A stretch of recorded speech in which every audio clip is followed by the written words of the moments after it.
बिस्मिल्लाहिर्रहमानिर्रहीम। वीर आज से हम क्लास 11 का चैप्टर नंबर 5 शुरू कर रहे हैं और चैप्टर नंबर 5 का जो टाइटल है, जो नाम है, वो है पार्शल फ्रैक्शंस। इस सिलसिले में कुछ डेफिनेशंस पहले हम करते हैं जिनकी फिर आगे ज़रूरत होगी। तो सबसे पहले जो इस चैप्टर में जिस किस्म की फ्रैक्शंस हम डिस्कस करेंगे वो इस किस्म की होंगी।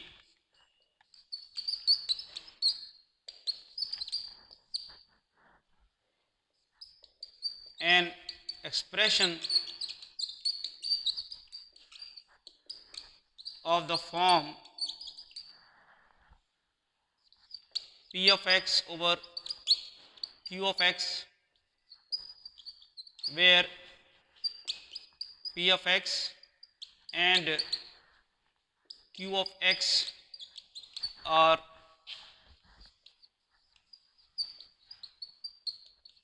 polynomials and Q of x is not equal to 0। कि इस किस्म की एक्सप्रेशंस होंगी जो पोलिनोमियल ओवर पोलिनोमियल की फॉर्म के एक्सप्रेशंस हैं, वो फ्रैक्शंस हमने डिस्कस करनी है। यानी न्यूमरेटर भी पोलिनोमियल होगा, डिनोमिनेटर भी पोलिनोमियल होगा। और ये बात आपको पता है पहले से ही कि हम किसी ज़ीरो से हम कभी भी ज़ीरो से डिवाइड नहीं करते, इसलिए ये जो डिनोमिनेटर में पोलिनोमियल है इसके ऊपर हमने रिस्ट्रिक्शन लगा दी है, it should not be equal to zero. अब अगर आपको पोलिनोमियल का थोड़ा सा याद करवा दूँ कि पोलिनोमियल क्या है। P of X is equal to A N X raise power N plus A N minus one X raise power N up to so on A one X plus A not. This is polynomial in x of degree n। ये जो x की highest power है ये इसकी degree कहलाती है। इस किस्म का पोलिनोमियल है। और अब आपको समझ आ जानी चाहिए कि ये जो फ्रैक्शंस हम डिस्कस करने जा रहे हैं वो पोलिनोमियल और पोलिनोमियल की फॉर्म है। फॉर एग्जांपल मैं यहाँ आपको समझाने के लिए लिख देता हूँ x cube plus 3x square minus 9x plus 8 over 5x square plus 8x minus 8। ये देखें, ये पोलिनोमियल ओवर पोलिनोमियल है। X cube plus 3x square minus 9x plus 8 ये एक पोलिनोमियल है जिसकी डिग्री आप देख रहे हैं कि 3 है, और ये भी एक पोलिनोमियल है जिसकी डिग्री 2 है। पोलिनोमियल ओवर पोलिनोमियल, ये जो आपके पास एक्सप्रेशन आया है इसे हम क्या कहते हैं, फ्रैक्शन। इस किस्म की फ्रैक्शंस को हम डिस्कस करना जा रहे हैं। आगे हम ज़रा डिस्कस करते हैं कि जो फ्रैक्शंस की दो टाइप्स हैं वो ज़रा डिस्कस करते हैं। फ्रैक्शन की टाइप्स जो हैं वो ये हैं proper fraction,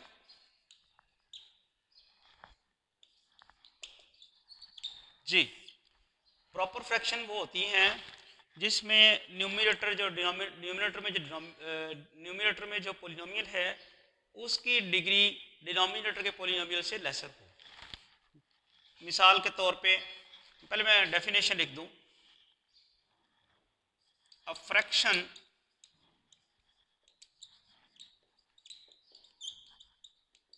in which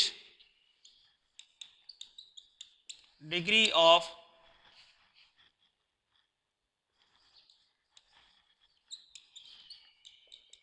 polynomial in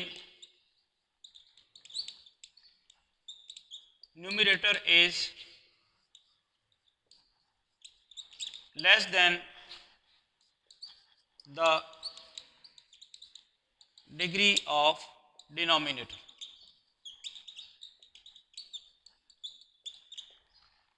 यानी जो न्यूमरेटर है उसकी डिग्री डिनोमिनेटर की डिग्री से लेसर हो तो उसे हम क्या कहते हैं, प्रॉपर फ्रैक्शन।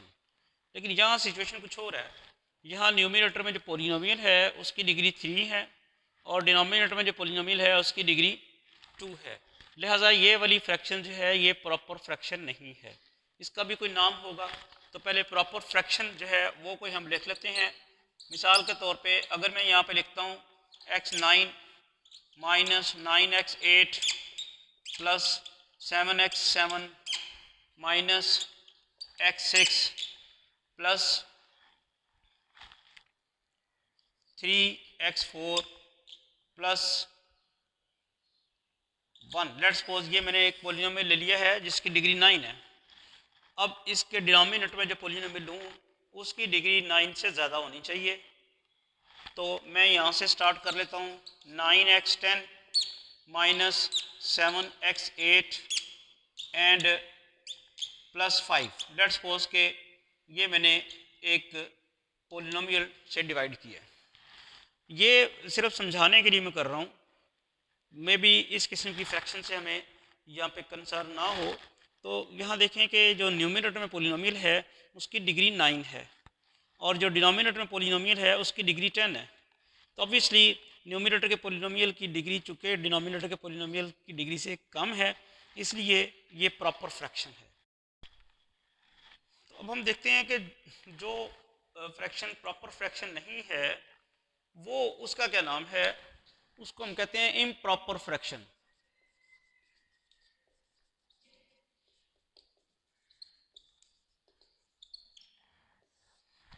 तो जो प्रॉपर फ्रैक्शन की डेफिनेशन है उसके बिल्कुल उल्ट होगी, यानी हम कहेंगे अ फ्रैक्शन इन विच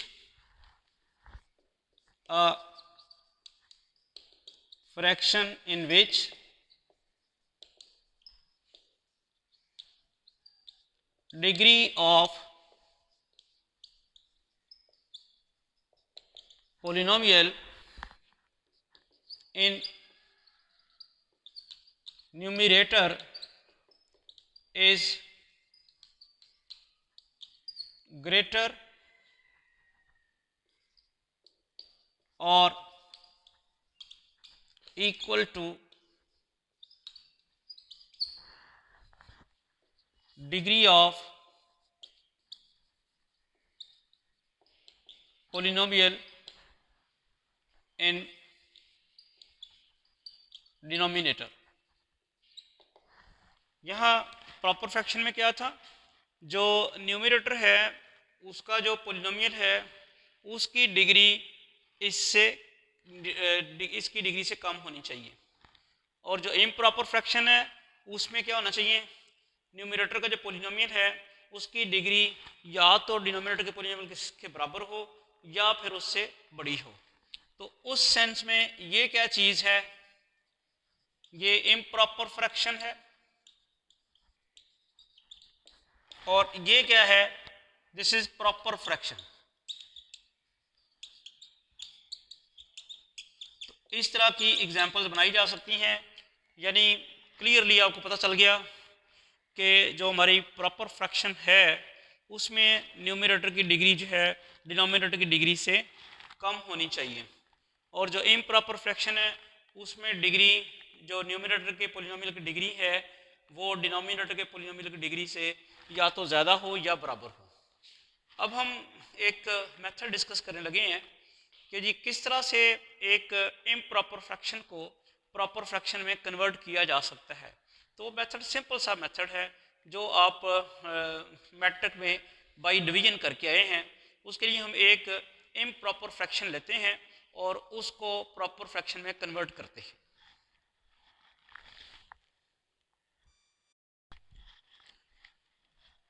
तो ये देखें, ये हमारी एक इम्प्रॉपर फ्रैक्शन है। इसमें न्यूमरेटर में पॉलिनोमियल की डिग्री 2 है और डिनोमिनेटर में पॉलिनोमियल की डिग्री 1 है। तो ये फ्रैक्शन एक इम्प्रॉपर फ्रैक्शन है। तो हम इसको किस तरह प्रॉपर फ्रैक्शन में कन्वर्ट करेंगे वो देखते हैं। Conversion of improper fraction to proper fraction. तो सिंपली ये करना है कि न्यूमरेटर में जो पॉलिनोमियल है जो कि है x² - 3, उसको डिवाइड कराना है डिनोमिनेटर के पॉलिनोमियल से। x² - 3 divided by 3x + 1। Obviously अब आपको कोई ऐसा नंबर ऐसा वेरिएबल तलाश करना है जिसको 3x से मल्टीप्लाई करा दिया जाए, ऐसा फैक्टर तलाश करना है जिसको 3x से मल्टीप्लाई कराया जाए x² आ जाए। तो पहले तो 3 हटाना होगा, उसके लिए क्या होगा 1/3 और साथ x। अब अगर आप 1/3 को 3x से मल्टीप्लाई कराएं तो क्या आ जाएगा आपके पास एक्स स्क्वायर। 1/3 3 से कैंसिल हो जाएगा और x into X X square आ जाएगा। फिर आप 1/3x को +1 से मल्टीप्लाई कराएं, ये आ जाएगा 1/3x। सब्ट्रैक्शन करती है, ये कैंसिल हो गया, ये माइनस आया क्या, -1/3x -3। अच्छा अभी भी आप देखें जो डिवाइज़र है, जो डिवाइड करने वाला पोलिनोमियल है उसकी डिग्री 1 है और जो रिमाइंडर आया है उसकी डिग्री क्या है आपके पास, उसकी भी 1 है। तो अभी भी आपकी प्रॉपर फ्रैक्शन नहीं आएगी क्योंकि जो डिनोमिनेटर में पोलिनोमियल आएगा वो ये है और जो न्यूमिनेटर में पोलिनोमियल आएगा वो ये है, इनकी डिग्री दोनों बराबर होगी। अभी एक और दफ़ा हम डिवाइड कर सकते हैं। अब क्या करना है, किससे मल्टीप्लाई कराया जाए 3x को कि -1/3x आ जाए।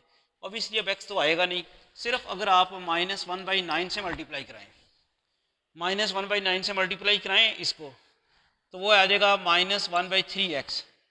जब इसको -1/9 से मल्टीप्लाई कराएंगे तो वो -1/9 ही रहेगा। कि साइन चेंज करें, ये कट गया, ये आपके पास आ गया 1/9 -3। 1/9 -3 जो है वो किसके बराबर होता है, ज़रा बताइएगा। एलसीएम ले लें आप इसका, 1/9 -3, इसका एलसीएम लें तो 9 आएगा। 1 - 27 क्या आ गया, -26/9। अब ये जो फ्रैक्शन है इसको प्रॉपर फ्रैक्शन में कैसे लिखा जाएगा, इसे हम कहते हैं कोशेंट। ये एज इट इज़ आएगा 1/3x -1/9 प्लस रिमाइंडर, रिमाइंडर क्या है -26/9 डिवाइडेड बाई डिवाइज़र, डिवाइज़र क्या था 3x + 1। बात समझ आई भला। ये हमारे पास इम्प्रॉपर फ्रैक्शन थी, हमने न्यूमरेटर पोलिनोमियल को डिनोमिनेटर पोलिनोमियल से डिवाइड किया और डिवाइड करने के बाद हम इसको इस तरह लिख सकते हैं, कोशेंट इधर लिखेंगे प्लस रिमाइंडर ओवर डिवाइज़र। आप इसको सिंप्लीफाई करके देखें, you will get this answer. तो अब इस तरह से आपने 1/3x -1/9 -26/9 3x + 1 इसको आपने कन्वर्ट कर लिया है प्रॉपर फ्रैक्शन में। ये वाली जो फ्रैक्शन आई है ये प्रॉपर फ्रैक्शन है। क्यों प्रॉपर फ्रैक्शन है ये ज़रा बताएं आप मुझे। It is proper fraction. क्यों प्रॉपर फ्रैक्शन है, क्योंकि यहाँ पे जो न्यूमरेटर है उसका जो पोलिनोमियल है उसकी डिग्री 0 है। x नज़र नहीं आ रहा ना, इसलिए इसकी डिग्री 0 है। और जो डिनोमिनेटर है उसका पोलिनोमियल जो डिनोमिनेटर में पोलिनोमियल है उसकी डिग्री 1 है। तो ये प्रॉपर फ्रैक्शन में आपने इसको कन्वर्ट कर लिया। तो जब भी हम इन प्रॉपर फ्रैक्शन को प्रॉपर फ्रैक्शन में कन्वर्ट करेंगे तो कुछ हिस्सा इस तरह से आ जाएगा जो कि कोशेंट होगा और बाकी जो फ्रैक्शन आएगी that will be the proper fraction. अच्छा जी, फ्रैक्शन डिस्कस करने के बाद उसकी दो जो टाइप्स थी प्रॉपर फ्रैक्शन और इम्प्रॉपर फ्रैक्शन, उनकी भी आपको डेफिनेशन बता दी हैं और फिर इम्प्रॉपर फ्रैक्शन को कैसे प्रॉपर फ्रैक्शन में कन्वर्ट करते हैं वो भी आपको बता दिया है। अब हम आते हैं इस चैप्टर के असल टॉपिक की तरफ, पार्शियल फ्रैक्शंस। 5.1 एक्सरसाइज का पहला क्वेश्चन है, resolve 1/x² -1 into partial fractions. पहले तो आप इसके लफ्ज़ जो है यहाँ पे लिखा हुआ है पार्शियल फ्रैक्शंस, इसका क्या मतलब है। ये है एक फ्रैक्शन, इसको एक से ज़्यादा फ्रैक्शन में कन्वर्ट करना क्या कहलाता है, वो जो नई फ्रैक्शंस आएंगी वो इसकी पार्शियल फ्रैक्शंस कहलाएंगी, हिस्सों में। यानी एक फ्रैक्शन से आप एक से ज़्यादा बनाएंगे तो वो इसी के चूँकि हिस्से हैं तो उसको हम कहते हैं पार्शियल फ्रैक्शंस। अब जो मेथड है वो ज़रा मैं डिस्कस करता हूँ ताकि आपको समझ आ जाए। तो सबसे पहले हमारे पास जो फ्रैक्शन है इसकी अगर डिनोमिनेटर में जो x² -1 है इसकी अगर फैक्टराइजेशन हो सकती है तो वो हम बना लेते हैं। तो फैक्टराइजेशन हो सकती है, क्या आती है x + 1 इंटू x - 1। अब गौर करें कि ये जो हमारी फ्रैक्शन है पहले तो ये पहले से ही प्रॉपर फ्रैक्शन है क्योंकि जो ऊपर पोलिनोमियल है उसकी डिग्री 0 है, डिनोमिनेटर में जो पोलिनोमियल है उसकी डिग्री 2 है। तो पहला स्टेप जो है आपने पार्शियल फ्रैक्शन बनाते वक्त जो पहला स्टेप करना है उस फ्रैक्शन को पहले आपने प्रॉपर फ्रैक्शन में कन्वर्ट करना है। अगर वो नहीं है तो यहाँ तो लकीली ये है प्रॉपर फ्रैक्शन पहले से ही, तो हमें नहीं कन्वर्ट करनी पड़ेगी, लिहाजा ये तो प्रॉपर फ्रैक्शन। दूसरा काम ये है कि डिनोमिनेटर में अगर फैक्टर्स बना लें आप, तो जो फैक्टर्स बने हैं वो बेसिकली दोनों ही लीनियर फैक्टर्स हैं। लीनियर समझते हैं, जिसमें x की पावर 1 है, ये भी लीनियर फैक्टर है और ये जो है ये भी लीनियर फैक्टर है। अब ये ना जैसे जैसे आप चैप्टर आगे पढ़ेंगे तो आपको जो फ्रैक्शंस मिलेंगी वो डिफरेंट टाइप्स की मिलेंगी। इसमें सबसे आसान फ्रैक्शन ये है जिसमें दोनों डिनोमिनेटर में जो फैक्टर्स आ रहे हैं, दो या दो से ज़्यादा भी आएँ और वो लीनियर हों, तो तब क्या करना है वो हम केस डिस्कस करने लगे हैं। अगर दोनों ही फैक्टर्स या तीन जो हैं, जितने भी फैक्टर्स हैं, वो अगर लीनियर फैक्टर्स हैं, तो उनके लिए पार्शियल फ्रैक्शन बनाने के लिए हमें क्या मेथड अडॉप्ट करना है वो देखते हैं यहाँ पे। तो consider 1/x+1 into x minus 1। ये एक्चुअली 1/x² - 1 के पार्शियल फ्रैक्शन बनाने हैं। 1/x² - 1 बेसिकली इसके बराबर है x+1 इंटू x माइनस 1, तो इसके हम बना लेंगे तो इसी के बनेंगे। और जैसे मैंने बताया कि डिनोमिनेटर में दोनों फैक्टर्स हैं, चूँकि लीनियर फैक्टर्स हैं, तो लीनियर फैक्टर्स के लिए हम क्या करते हैं, हम एक कांस्टेंट a ओवर पहला factor plus b over second factor, और अगर इससे ज़्यादा भी हों तब भी हम यही करेंगे। मेथड फिर ज़रा समझ लें कि डिनोमिनेटर में अगर आपके पास लीनियर फैक्टर्स हैं तो लीनियर फैक्टर्स को आप इस तरह लिखेंगे। हमने करना क्या था, इसके पार्शियल फ्रैक्शन बनाने हैं, तो हम अज्यूम करते हैं कि इसके पार्शियल फ्रैक्शन जो है इस किस्म के होंगे। ऑब्वियसली डिनोमिनेटर में तो ये आएगा ही आएगा, पहले ये आ रहा है, दूसरा ये आ रहा है। अब कांस्टेंट्स हमने जो हैं वो खुद से अज्यूम किए हैं और इन कांस्टेंट्स की वैल्यूज़ जो हैं वो डिटर्मिन करेंगे तो हमारे पार्शियल फ्रैक्शंस बन जाएंगे। फिर मैं आपको इसको बताऊंगा कि जो हमारे पार्शियल फ्रैक्शन बने हैं वो एक्चुअली इसी फ्रैक्शन के थे। तो पहली स्ट्रेटजी, पहला स्टेप समझ आ गई होगी ऑब्वियसली आपको सबको।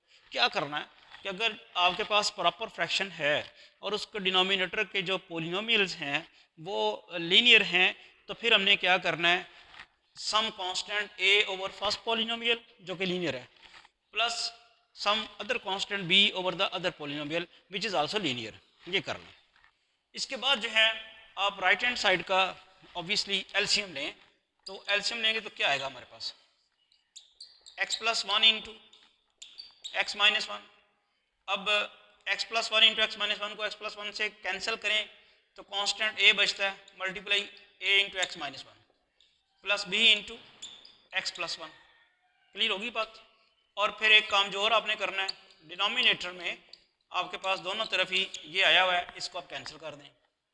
अब इक्वेशन आपके पास आ गई है 1 is equal to a into x minus 1 plus b into x+1। ये आपके पास सेकेंड इक्वेशन आ गई। रिपीट करता हूँ, ओरिजिनल जो हमारे पास फ्रैक्शन थी वो प्रॉपर फ्रैक्शन थी और उसके डिनोमिनेटर में जो पोलिनोमियल है उनको लीनियर हम बनाने में कामयाब हो गए।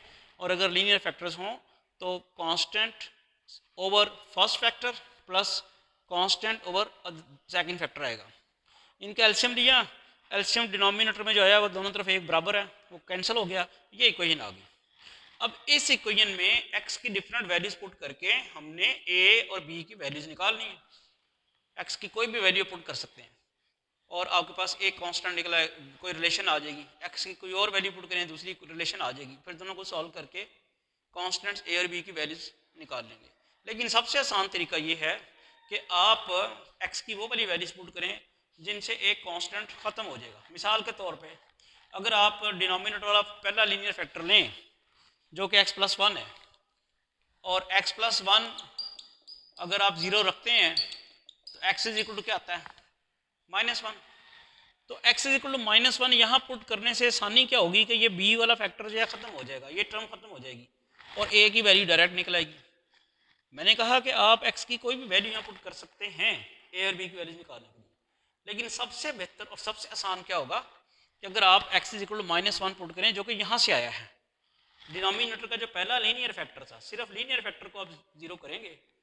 डिनोमिनेटर का पहला लीनियर फैक्टर अगर आप 0 करें तो वहाँ से जो x की वैल्यू आती है वो यहाँ पुट करें तो एक कांस्टेंट डायरेक्ट निकल आएगा। देखते हैं कैसे।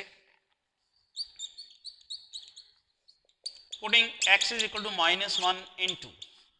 अब x इज इक्वल टू -1 जब पुट करना है तो इक्वेशन 2 की दोनों साइड पर करना है। इक्वेशन 2 की लेफ्ट हैंड साइड जो 1 है वहाँ तो x है ही नहीं, तो वहाँ तो पुट ही नहीं होगा, तो वो तो ऐसे ही रहेगा।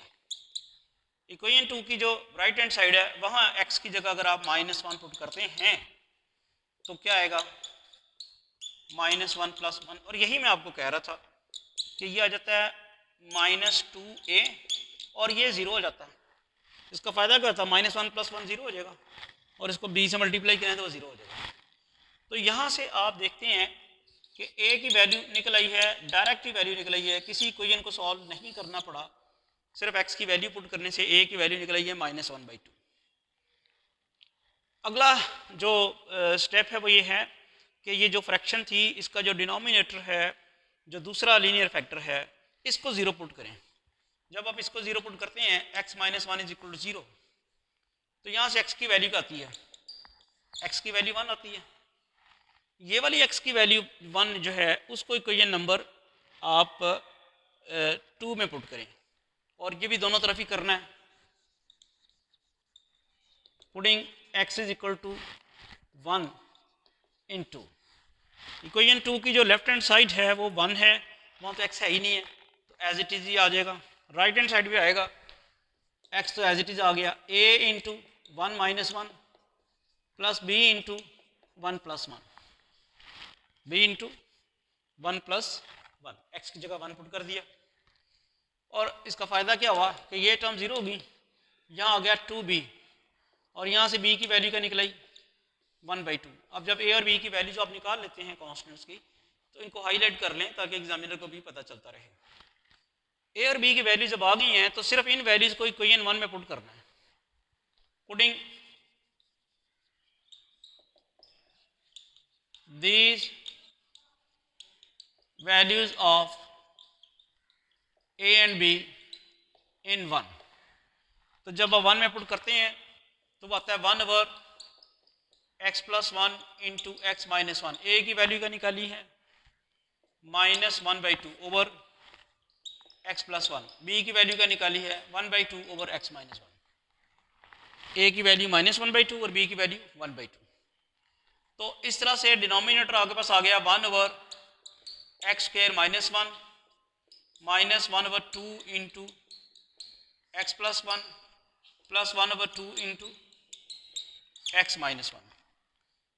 तो ये आपने इसके पार्शियल फ्रैक्शंस निकाल लिए। 1/x² - 1 इज इक्वल टू, अब देखें पार्शियल फ्रैक्शन इसलिए कह रहे हैं, जैसे मैंने पहले कहा कि ये एक फ्रैक्शन थी, इससे एक से ज़्यादा फ्रैक्शंस बन गई हैं, और वो जो फ्रैक्शंस हैं वो ज़ाहिर बात है इसके इसी फ्रैक्शन के पार्शल्स हैं, हिस्से हैं, इसलिए हम इसको कहते हैं पार्शियल फ्रैक्शंस। क्विकली मैं रिपीट कर दूं कि हमारे पास जो क्वेश्चन था वो लकीली प्रॉपर फ्रैक्शन थी, वरना हमें इसे प्रॉपर बनाना पड़ता, और उस लकीली उसका जो डिनोमिनेटर था उसके फैक्टर्स लीनियर थे। तो लीनियर फैक्टर जब डिनोमिनेटर के हों तो हम उसको सपोज करते हैं some constant over first linear factor plus some other constant over second linear factor.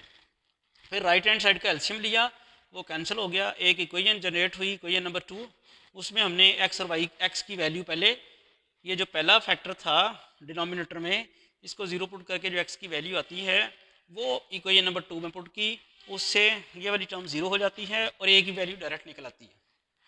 फिर इसी फ्रैक्शन का जो दूसरा फैक्टर है उसको अगर आप 0 पुट करते हैं और वहाँ से x की वैल्यू जो निकलती है वो इक्वेशन नंबर 2 में पुट करें, ये टर्म 0 हो जाएगी और कांस्टेंट b की वैल्यू निकल आएगी। जब कांस्टेंट b की वैल्यूज निकल आए और आप उनको फिर दोबारा जो पार्शियल फ्रैक्शंस वाली इक्वेशन आपने सपोज की हुई थी उनमें पुट कर दें, और सिंप्लीफिकेशन करने के बाद जो आंसर आएगा these will give you the partial fractions of the original fraction. Hopefully आपको क्लियर हो गया होगा।